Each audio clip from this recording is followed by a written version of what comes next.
Welcome back, fellow gamers. I'm Jessica here with Guiding Bolt Gaming. Today we're going to be exploring how to create a horror campaign in Dungeons and Dragons.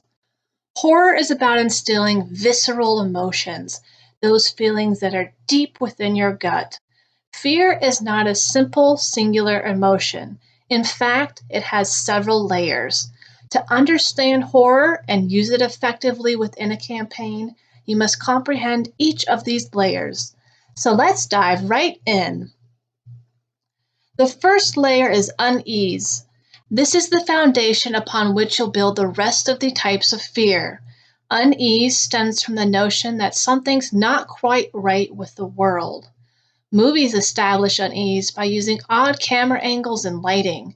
They employ strange-looking actors and dissonant music. As a DM, you won't have the benefit of being able to use most of these tricks, but you can mention to the players that their characters detect something out of place in the world. Perhaps all the north-facing windows in a village are boarded over, and no one goes near the edge of the forest on the north side of town. The players can tell something is wrong, but it's not explicitly clear, and it's not an immediate threat. The next type of fear is fright. Fright is the jump scare. It's the sudden surprise and panic that happens in a quick moment that triggers your body's natural reaction to fight or flight. It's felt in the bowels and the heart. Your adrenaline glands start pumping and your heartbeat quickens. Your body goes into panic as the brain works to catch up to determine what's happening. But that's the issue with fright. It's over very quickly. It has no lasting effect. Second, people will either build up a tolerance to it quickly or they'll become fatigued by it. The brain can only handle so much fright before it gets exhausted. That is why you must use fright sparingly within your campaign. If you've never done it before and your group doesn't expect it, you might get away with a well-timed fist slam on the table to get everyone to jump. After that, it'll have little to no effect. Also, you have to bend or break a few DM rules. Don't give complete information about a situation right from the get-go. You need to leave information gaps to be filled in as the scene unfolds. You also need to demand immediate responses from players in certain situations. If they don't respond quick enough, make them suffer. The party trudges further down the dark, dank corridor. The smell of something spoiled invades your nostrils as the scent grows stronger. You round a corner. A dark, hulking shadow drops down from the ceiling right in front of you, Holmgren. What do? Too slow! The hairy beast slams you aside into the wall and leaps forward. Ella, Alar, what are you doing? I draw a dagger and chuck it at the beast. You're too slow! The beast dodges and then collides with you, knocking you to the floor before bounding up and away into the shadows with a hideous snarl. The next layer to creating horror is revulsion. Revulsion is disgust and loathing. It's that feeling that makes you sick to your stomach and want to pull away from something. You're disgusted because you're afraid of what the thing implies or makes you think about. That's what makes revulsion tricky. It's about the inherent symbolism, and not everyone is going to respond in the same way. Someone might be disgusted by a dirty, mangy rat because it represents disease and sickness, which reminds them of the frailty of the human body. Someone else might be repulsed by a person who's gone mad from trauma and now gruesomely murders others. They see this individual as a broken human who's essentially lost their humanity and ability to make rational decisions. To make revulsion work, you need to be exceedingly descriptive. But again, you don't give away all the information up front. You give it out in short bursts, adding more detail as the scene unfolds. And you can't just describe the thing itself. You have to lead the players to the underlying fear the thing represents. It's not enough to describe a little girl in dirty clothes with gaunt cheeks and teeth filed away to points. You have to describe the way her foot scrapes across the stones as it drags behind her at an unnatural angle, how the thick red blood runs down her chin and drips slowly to the floor, and how her quiet little laugh echoes uncannily off the chamber walls. Then you drive it home to make sure your players are hit with that underlying fear. The little girl stares with unblinking jet black eyes. Their glimmer that used to exist no longer remains. That sparkle of curiosity is now replaced by a dead, mechanical glare that only hungers for blood. The final type of fear is dread, and it can be the most difficult to create. Dread is built upon the backbone of unease and is the building fear that something terrible is about to occur very soon. The key to dread is uncertainty. You know something is coming, but you don't know what or when precisely or what's going to happen as a result. Fright is the quick fear, one and done. Revulsion is about being stuck in a situation. When that situation is over, the revulsion ends. But dread is a slow boil. It's about the unknowable future that's coming. And this feeling can be developed and diffused, lapsing back down into unease, eventually building up the tension higher and higher. Dread grows from the unease of mounting signposts, the bloody marks left on a window, the beast-like footprints that creep closer each night, the increasing disappearances of more children in town. Now that we know what horror is, there is one more important aspect we must discuss related to horror, the element upon which true dread is predicated. And it's this thing that actually makes Dungeons and Dragons a very poor game choice for a horror setting. This item is powerlessness. We naturally want the heroes to succeed, but in a horror story, we're pretty sure they won't. Or can't. At least, not in a true sense of the word. They won't kill, catch, or even stop the evil. At best, they will escape, and the hope is to escape before they lose too much, whether that's losing their friends, their family, their sanity, or even their humanity. In a horror story, the heroes do not have the capacity to win, and we go in knowing that. The best they can hope for is to not lose too much before they escape. The heroes are essentially powerless to create the outcome they truly want. Instead, they can only nudge the outcome in their favor at best. Disempowerment can come from a number of sources. One is a lack of information. If we can understand something, we have power over it. We have control over that situation. This is why uncertainty and the unknown strikes such fear in people. They don't know what is going on, therefore they cannot devise a way to overcome it. Agency is also empowering. This is why mind control in natural disasters or storms can be so terrifying. They strip us of our sense of control. We are powerless in these situations. It's these items that make running a D&D horror campaign so difficult. At its foundation, Dungeons and Dragons is a game about empowerment. Players level characters and acquire items to make themselves stronger.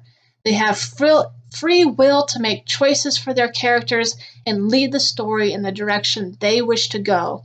They have control. They have a party around them to support and provide backup. Disempowering the players too much or doing so in the wrong way can ruin the game. If the players realize they have zero control, if they realize that the situation is utterly hopeless, then they will lose their motivation to play and stop trying.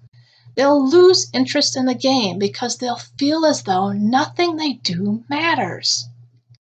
It's a fine line that the DM must walk. I would argue that you should always seek to avoid taking away from the characters in order to achieve disempowerment. If you kill the fighter's horse, steal their magical sword, and make them deaf, you're just being a prick DM. You're taking away the essence of their character, what makes their character live and breathe. It's what makes their character fun and enjoyable to the player. It's what they've been working towards all this time. You can't just take these things away because it'll lead to frustrated players who won't enjoy your campaign. Instead of taking away things like this, add to the character's woes instead. Maybe inflict them with a foot disease. This won't prevent the soldier from riding their horse or wielding their sword, but it's going to cause them some grief on the way, but without taking away the core pieces that make up that character. In this same line of thought of not taking things away from characters, you also can't have gotcha moments that happen suddenly and are unavoidable. You can't have a character open a dungeon door to only be instantly crushed and killed by a rock slide. Again, this will only frustrate and anger players. Instead, lead players to the conclusion that actions have consequences. Let the players know that the outcomes of their actions will have an effect. Maybe they'll get rich if they go explore that old house, but doing so might just lead to extreme risk for the safety of their characters. Not exploring the house will keep them safer, but it also means no riches. Allow the players a sense of choice and then follow through on the consequences of their decisions. Have the party fight a tough foe that they're just barely able to defeat with luck on their side. Then let them later encounter a gruesome scene of 3 of those foes who've clearly been slaughtered by something bigger and badder. This will be a sign to the party that they should not face and fight this new fear, otherwise the consequence could be death. The better choice for them to make would be to try to run away and escape. Another way to disempower players is through the use of isolation. You can isolate the party through the setting of the story. Maybe they had to travel to a small remote village and are cut off from outside help. Maybe the party gets stuck in a cave due to a terrible and dangerous storm. You can isolate individual members of the party by having someone trigger a trap door or wall that doesn't allow the other part of the party to follow. You could also set up a situation that requires the party to acquire 2 equally important items that are in different locations with a time constraint. This will force the party to split up. Finally, you can isolate the party members from one another in a mental sense by adding in elements related to mind control or hallucinations. This will create a sense of distrust amongst them as they're trying to decipher who amongst themselves is themselves and who is not themselves. So we now know that Dungeons & Dragons isn't the best game for playing horror, but you know what? We're stubborn and are going to run a horror campaign anyways. So how do you run a horror campaign in D&D? Let's do a quick recap. First, before you even begin, you need to decide what's at stake. The players are not going to win. They are going to lose something. If survival is at stake, then likely the best outcome is that only 1 or 2 players escape. If you, as a DM, have something against killing off players, then make sure that the players care about whatever is at stake. The players have to have personal investment and attachment in order for the horror to become real. If it's not their lives, then you'll have to spend a good portion of the start of your campaign getting your players and their characters to care about the village townsfolk or whatever is going to be threatened. Next, you have to build dread slowly over time. In order to build dread, you have to make use of unease, fright, and revulsion. Start off your campaign by establishing a sense of normalcy. This normalcy will be used as the bar by which your players will compare everything else. As you begin to build momentum within the campaign, things that are unusual, off, or not quite right will begin to stand out because of that contrast with normalcy. As you build unease and dread, remember the old saying that less is more. Let the players fill in the gaps with their own imaginations. It's very likely that whatever they conjure in their head will be much more terrifying to themselves than anything you could directly throw at them. The unknown is your friend as the DM. Once players understand or know what is going on, then they have control over the situation. As soon as a monster is known and defined, then it just becomes a simple numbers game, a tactical exercise that players are calculating. Nothing kills a frightening moment like the phrase, "roll initiative." Sometimes the worst horror is not some monster that can be tucked away at the end of the night, shut in the pages of a book, but something normal that's twisted or perverted in some way. That's why creepy children are so effective. Children are part of our everyday lives. They're supposed to be happy, innocent, and carefree. When that persona becomes distorted, it strikes a disconcerting chord. Remember to use fright sparingly and to be grisly with your detail when it comes to revulsion. An important part of horror is to make your players feel immersed in the story and environment. As you build your world, make sure that it's internally consistent so that players buy into it. This shouldn't be confused with realism. You can have this suspension of disbelief in a fantastic world, but as soon as things start to not add up, it'll pull the players out of their immersion. Next, make sure you don't tell, but rather describe what's going on. Use all five senses, including sight, sound, smell, taste, and touch. Use adjectives freely and imbue objects with human-like traits to heighten the eeriness. The dungeon floor underfoot is uneven. It's covered in a slimy, slippery moss that's stained blood red. You struggle to maintain your footing. From down the corridor, a chill wind moans through the hall, and the air is almost electrified, causing the hair on the back of your neck to stand on end. A reek of rancid meat invades your nostrils. The stench is so overpowering you can almost taste a coppery metallic tang on your tongue. Your dim torch casts a shadow that dances across the walls and illuminates more questions than not about what's ahead. You'll also notice the tone I use there. That's important as a DM as well. Use body language and the tone of your voice to help set the mood. Speaking of mood, you can use that to help set the horror tone of the campaign. Dim the room lights and use candles to light the room. You can also employ discordant background music and sound effects when appropriate to accompany the plot. Have players roll random dice checks or roll random dice behind your DM screen. Smirk or wince at the outcome as you jot down a note. Sometimes these rolls will have absolutely no meaning, but your players won't know that. They'll just be looking over their shoulders trying to anticipate what's going to jump out of the shadows at them. Finally, even though there's a lot riding on the DM's ability to create a horror environment, you also have to have buy-in from the players themselves. They need to be focused on the campaign. If they're joking the whole time or getting up for lots of snack and bathroom breaks, that's going to break the tension. Allow some time before starting the campaign for players to catch up with one another and chat. This will help keep the mood set during the game. When all is said and done, remember that you're playing a game for enjoyment. Work with your players to ensure a good time for all involved.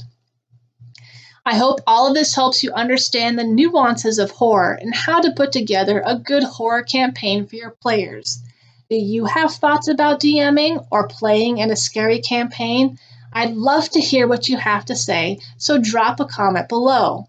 Don't forget to thumbs up this video and subscribe to our channel if you haven't already. Until next time, may the dice odds be in your favor.